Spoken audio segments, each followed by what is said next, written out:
ብርሃኑ በቴ እባላለሁ። የሶዶ ወረዳ አስተዳዳሪ ነኝ።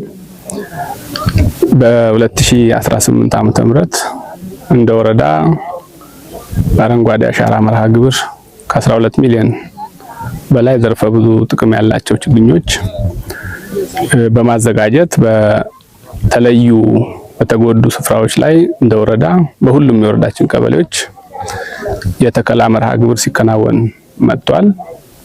በዚህ መሰረት በዛሬው ዕለት የሀገራችን የንቅናቄ አካል የሆነው የአንድ ጀንበር ችግኝ ተከላ በዚሁ ስፍራ በበርበር ቀበሌ በተለየ ተፋሰስ ላይ መላው የቀበሌው ማህበረሰብና የወረዳው ጠቅላላ አመራር ለዚሁ የወጣት አደረጃጀቶች፣ አጋር ድርጅቶች፣ ሴቶች፣ ወጣቶች፣ ተማሪዎች ጨምሮ በተሳተፉበት መንገድ ዕለቱን በተከላ አክብረናል። በዚህ መሰረት የዚህኛው ችግኝ ተከላ መርሃ ግብር መሪ ቃል ተስፋን እንትከል በሚል የተቀረጸ ነው።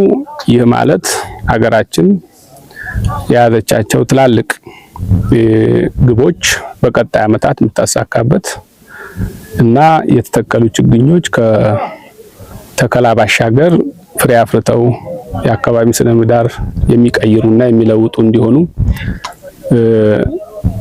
ይፈልጋልና በዚህ መሰረት መላው ማህበረሰባችን የመንግስት አካላትም የተተከሉ ችግኞችን ከመጠበቅ ከመንከባከብ አኳያ ትልቅ ኃላፊነትና አደራ አለብን። ከሁሉ በላይ ደግሞ የቀበሌው ማህበረሰብ በቅርብ የተከላ ሳይቶችን የመጠበቅ የመንከባከብ ትልቅ ኃላፊነት ስላለበት እግረ መንገድ አደራ ለማለት ነው። በጥቅሉ በዛሬው ዕለት በዚህ መርሃ ግብር ላይ አሻራውን ያሳረፈ ሁሉ ለወረዳ መንግስት ለማመስገን ፈልጋለሁ። አመሰግናለሁ።